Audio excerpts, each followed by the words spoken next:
Welcome to friends and pharma. जी हाँ, एक और वैकेंसी आ गई है एम्स भुवनेश्वर की तरफ से chief pharmacist, senior pharmacist and pharmacist grade 1 की। ये तीनों वैकेंसीज़ हैं and there are many vacancies in this, not just 1 और 2 और 3। तो चलिए डायरेक्टली देखते हैं कि क्या वैकेंसीज़ हैं।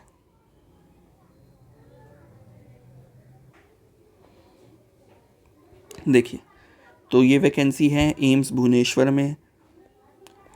वैकेंसी नंबर 15, 16, 17 ये तीनों फार्मा फील्ड से है। चीफ फार्मासिस्ट का लेवल 7 है जिसकी 11 पोस्ट हैं। सीनियर फार्मासिस्ट का लेवल 6 है जिसकी 6 पोस्ट है और फार्मासिस्ट ग्रेड 1 का भी लेवल 6 है जिसकी 11 पोस्ट है।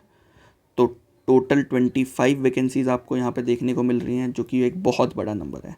बट द इशू इज़ कि ये वैकेंसीज डेप्यूटेशन बेसिस पर है, यानी कि अगर आप ऐसे स्टूडेंट हो, ऐसे कैंडिडेट हो जो कि कहीं भी, चाहे तो स्टेट गवर्नमेंट में, यूनियन टेरिटरी में, स्टैट्यूटरी बॉडी में, ऑटोनोमस बॉडी जैसे कि एम्स दिल्ली, जिपमर, या फिर गवर्नमेंट यूनिवर्सिटीज़ में या सेंट्रल गवर्नमेंट में या कहीं भी किसी भी गवर्नमेंट ऑर्गेनाइजेशन में काम करते हैं एज फार्मासिस्ट, तो ही आप इस वैकेंसी के लिए अप्लाई कर सकते हैं।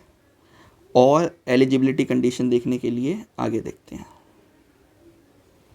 देखिए, to become the chief pharmacist आपके पास या तो आप सिमिलर पोस्ट पर, यानी कि आप चीफ फार्मासिस्ट पोस्ट पर पहले से ही हो, या फिर आपने मिनिमम 5 साल सर्व किया हो इन 4200, यानी कि लेवल 6 पर सर्व किया हो। चीफ फार्मासिस्ट क्या है? Chief pharmacist is level 7। तो ये बोल रहे हैं कि अगर आपने 5 साल तक लेवल 6 की जॉब करी है और आप किसी स्टेट गवर्नमेंट, सेंट्रल गवर्नमेंट या वगैरह वगैरह जो भी ऊपर लिखा था उसमें काम करते हैं और 5 साल से काम करते हैं, 5 साल या फिर उससे ज़्यादा, तो आप चीफ फार्मासिस्ट की पोस्ट पे अप्लाई कर सकते हैं। सीनियर फार्मासिस्ट 6 साल सर्विस इन 2800 पे स्केल पे, यानी कि अगर आप लेवल 5 की जॉब कर रहे हैं 6 साल से, तो आप सीनियर फार्मासिस्ट के लिए अप्लाई कर सकते हैं। फार्मासिस्ट ग्रेड 1 के लिए भी सेम एलिजिबिलिटी है कि अगर आप 6 साल से जॉब कर रहे हैं लेवल 5 पर, तो आप अप्लाई कर सकते हैं। Obviously holding analogous post is another eligibility. Basically अगर आप पहले से ही लेवल 6 पर जॉब कर रहे हैं, सपोज़ आप पौंडीचेरी में जॉब कर रहे हैं, जिपमर में, ठीक है, लेकिन आप उड़ीसा या भुवनेश्वर के रहने वाले हैं, या आपका मन है कि नहीं मैं थोड़ा नॉर्थ साइड जाऊँ, और ठीक है आप केरला में जॉब कर रहे हैं, आपका मन है कि ठीक है मेरा यहाँ से ट्रांसफ़र नहीं हो पाएगा, मुझे कहीं ना कहीं डेपुटेशन लेके ही जाना पड़ेगा आगे, तो आप यहाँ पर जॉब ज्वाइन कर सकते हैं सेम पे स्केल पर भी। तो होल्डिंग एनालॉगस पोस्ट का ये मतलब है कि आप ऑलरेडी उस पोस्ट पर हैं, लेकिन आपका मन है कि नहीं मुझे स्टेट में काम नहीं करना या इस ऑर्गेनाइजेशन में काम नहीं करना, तो आप एम्स में ज्वाइन कर सकते हैं।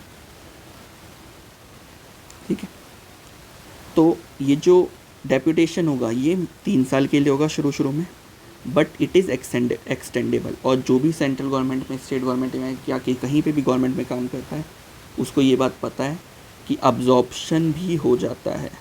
अब्जॉर्प्शन का मतलब है कि आप मान लो किसी स्टेट गवर्नमेंट में काम करते थे या किसी सेंट्रल गवर्नमेंट में किसी और मिनिस्ट्री में काम करते थे, तो ये भी ऑप्शन होता है कि आप रिक्वेस्ट करें कि नहीं मुझे एम्स भुवनेश्वर में ही जाने दीजिए, और एम्स भुवनेश्वर वाले भी अगर अग्री करें तो आप वहीं पर परमानेंटली भी काम कर सकते हो, ये भी ऑप्शन होता है। ये सभी गवर्नमेंट ऑर्गेनाइजेशन में काम करने वाले लोगों को अच्छे से पता है। ठीक है, तो आपको अप्लाई कैसे करना है? आपको ये फॉर्म भरना है जिसमें आपने सारी डिटेल्स फिल करनी है, उसके बाद डिक्लेरेशन भरना है, फिर जो आपका कैडर कंट्रोलिंग अथॉरिटी है, यानी कि जो भी आपका सीनियर है, आपको पता होगा, उससे ये नो ऑब्जेक्शन सर्टिफिकेट साइन करवाना है। यहाँ पे साइन होंगे उसके, कैडर कंट्रोलिंग अथॉरिटी या फिर एम्प्लॉयर के, सारी चीज़ें डिटेल वगैरह सब भरनी है। आपको APAR report, annual performance appraisal report भी फिल करना है, सब कुछ भर के सबमिट कर देना है। फिर सबमिट करने के बाद हो सकता है एक इंटरव्यू हो, या फिर डायरेक्टली भी डेपुटेशन के लिए आपको बुला लिया जाए। ठीक, आपको कोई भी डाउट हो, कुछ भी पूछना हो, प्लीज़ डू कमेंट। अगर आपको ये वीडियो पसंद आई, प्लीज़ लाइक द वीडियो। अगर आपको और वीडियोस जाननी है या कोई फ्रेशर है जिसको और भी फार्मासिस्ट की वैकेंसी के बारे में जानना है सबसे पहले, तो हमारा चैनल है जो सबसे पहले फार्मासिस्ट की वैकेंसी आप तक पहुंचाने की कोशिश करता है।